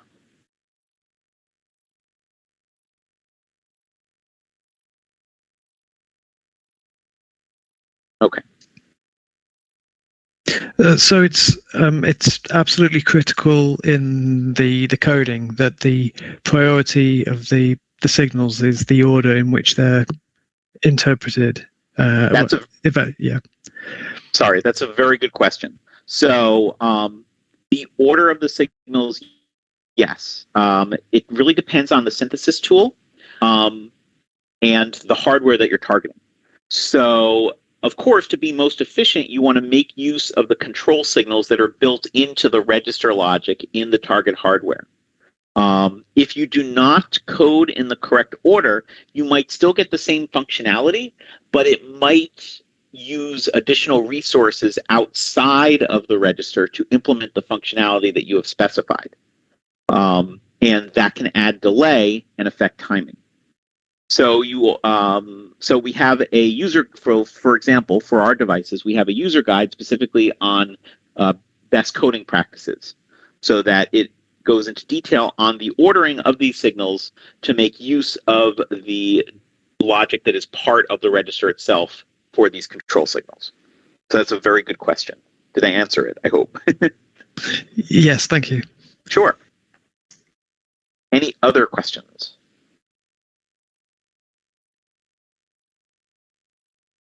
Here's what a clock enable looks like. So a clock enable, by its nature, is a synchronous control signal as well.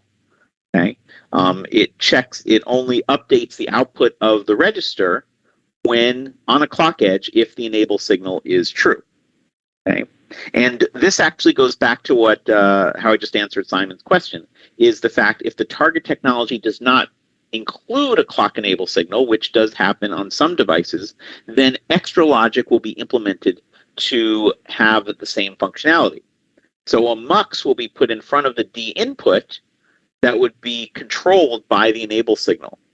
So it would either set or reset the register in that way, instead of using enable logic that might be part of the register itself. So it goes back to the basics of an HDL. The tool, when you synthesize the design, the tool will give you exactly what you've defined in your code. You are writing software to implement hardware. And it will always do that, though it may not be the most efficient way possible. That's why you want to look at the coding styles user guide for whatever device you're targeting. Of course, we're focusing on intelligent VGAs here. Okay. Now we can expand a little bit to create synchronous logic that has some extra functions besides just a plain old register. What if we want to create a counter? So here we are creating our counter. In our sensitivity list, we have the clock and our asynchronous clear control signal. And so we're going to first do a check on A clear and reset our 8-bit counter if that's the case. So Q gets 0. If we came in here because of a positive edge clock, then we're going to base our counting on the value of this functionality input. Okay? If it's set to 0, then we just load the counter. If it's set to 1, we count up. If it's set to 2, we count down. Okay? Now, can somebody tell me what is wrong with this code?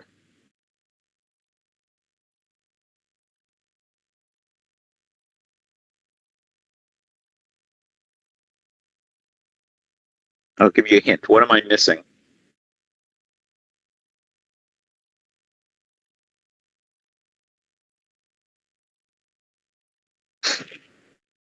Anybody?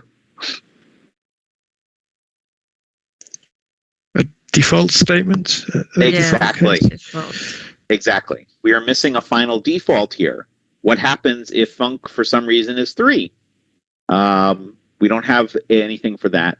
So it's basically going to create a feedback loop. So we don't want to do that. We always want to have a final default clause in our case statements. So good catch.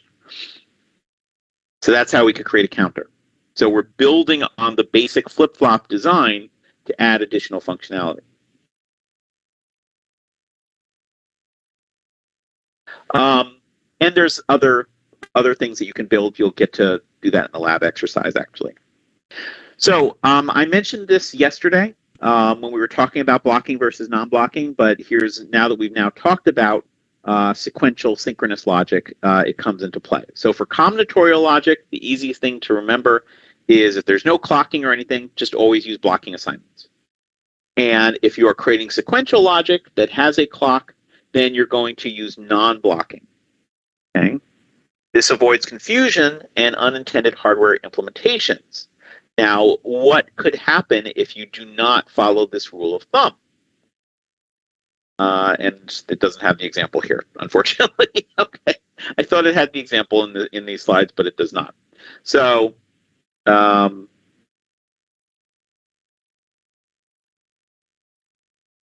doesn't have the example. I wish I had the example because it's a very useful example.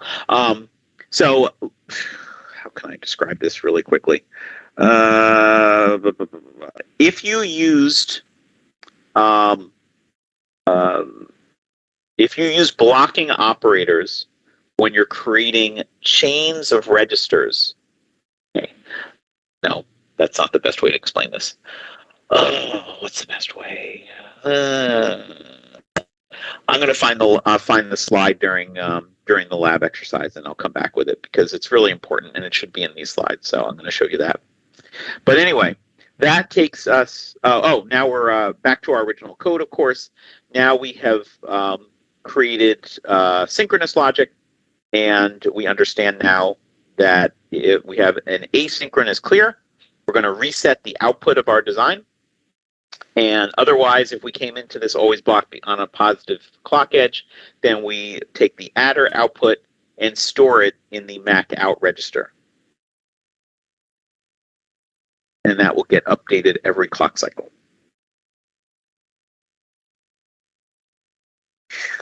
All right, that takes us back to exercise 4 now.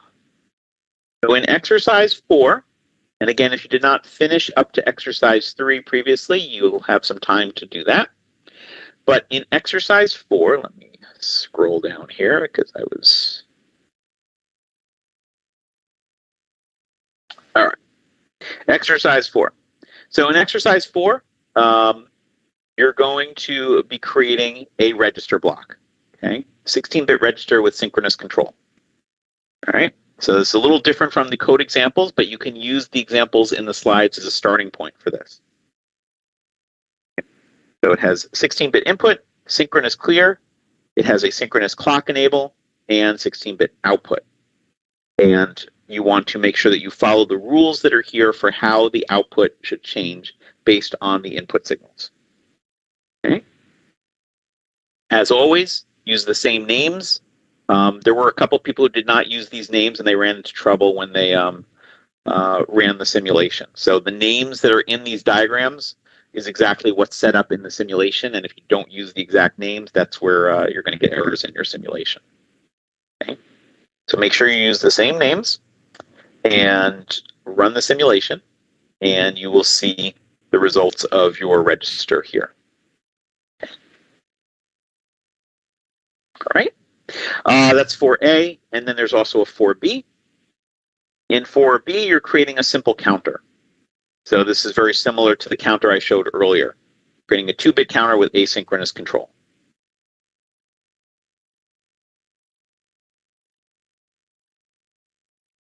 And that is a bad typo. Okay, so we're only doing 4A and 4B. Don't go on to 5 yet. Are there any questions before we dive into exercise 4?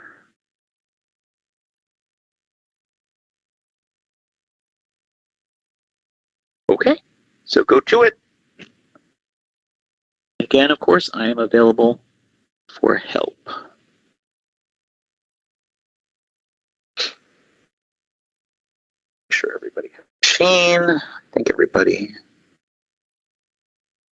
Oh, no, Alex came in later. Let's see where. Yeah, thanks. Could you let me in the? Yes. Thanks. You're on thanks. 102.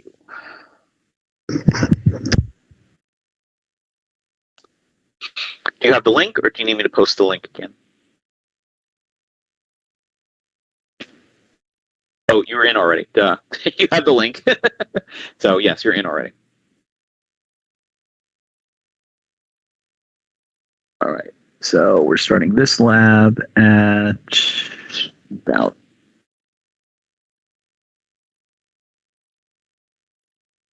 7.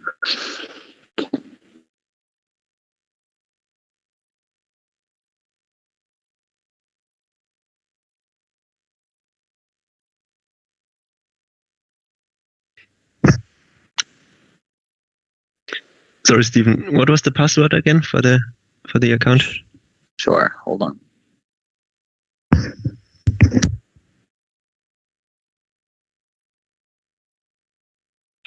I just put it in the chat.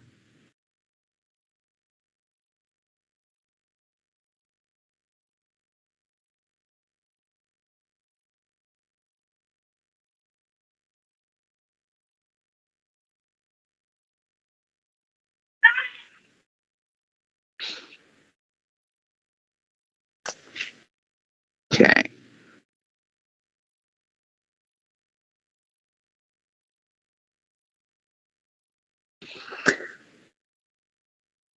All right. So if you have any questions, let me know. I am going to step away, get myself a drink real quick, and I'll be right back. But you can put the questions in the chat, and I'll get you as soon as I come back.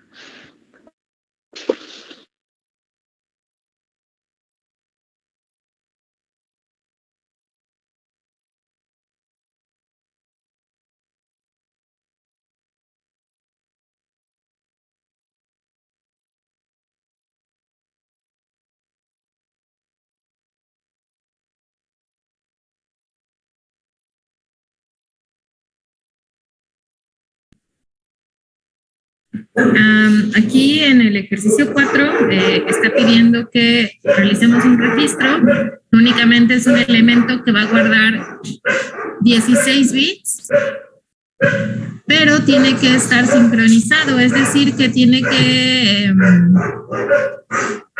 checarse la señal de reloj para que únicamente en el momento indicado se guarde la información, si no, no. Entonces es este código pequeñito que está aquí. Por ejemplo, hasta aquí, digamos que ya no alcanza la clase para más. Ahorita vamos a estar en el laboratorio haciendo esos archivos, bueno, que yo ya tengo. Y entonces hasta aquí yo creo que terminaría la parte de una pregunta de examen que sacaría para ustedes.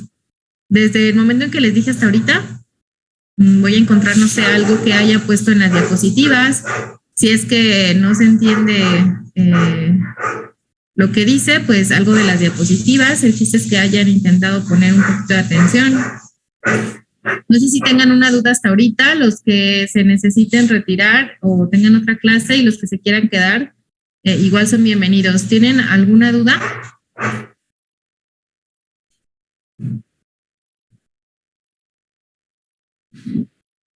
Déjenme sacar una foto de asistencia.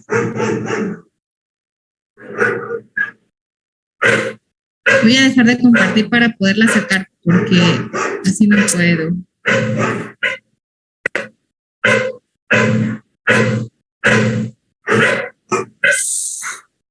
¿Pueden encender un segundo sus cámaras para tomar? Maestra, yo hoy tengo problema con mi cámara, no la puedo encender. Es que estoy en otro dispositivo. Ok, ya saben que para la lista es un pantallazo. Entonces ahí va, ¿eh?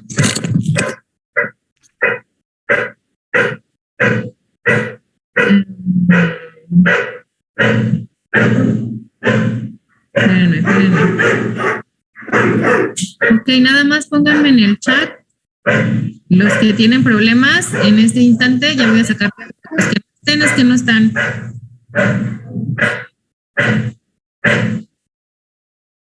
Una, dos, tres.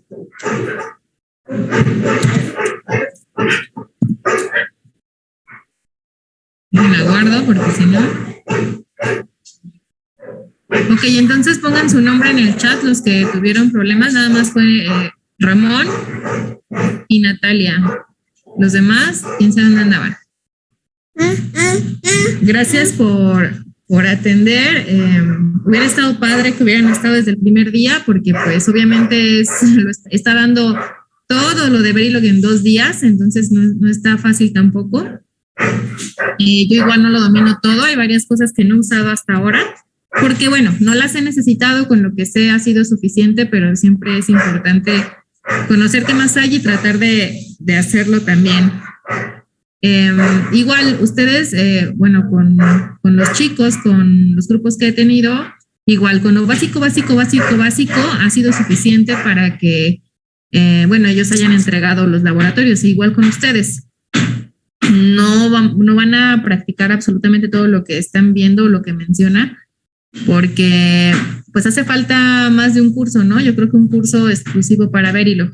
Entonces nosotros nada más estamos viendo como las aplicaciones teóricas en el lenguaje, entonces vamos a ocupar únicamente lo necesario y van a ver que está bien fácil. Únicamente va a ser una traducción de diagramas a código, entonces más bien tienen que centrarse en que sus diagramas estén correctos, que la lógica esté correcta y lo demás sale solito. Lo de la simulación igual está muy fácil. Ya vieron que es diagrama